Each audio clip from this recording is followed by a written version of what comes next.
Hello, good morning. For today's video, tayo po ay magluluto ng pork chop. Ayan na. So, tapos, mag-start na siyang magpa-fry niyan. Ang sarap. Ang bango. Alam nyo guys, ang pinag-asim ko dito, it's calamansi.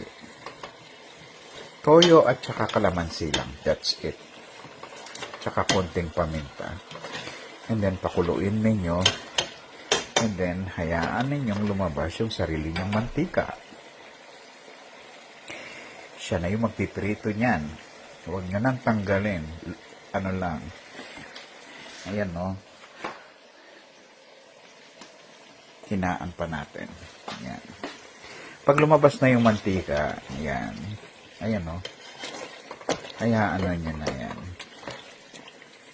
Yan ang masarap. Hindi yung pag niluto mo, it's dry.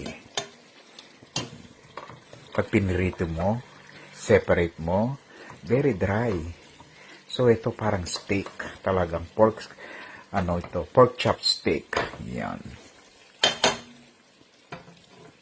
Ang bango pa, ang sarap. Saan ka pa? Ayan, ang ating lunch for today. Alright. Thank you so much and have a nice day.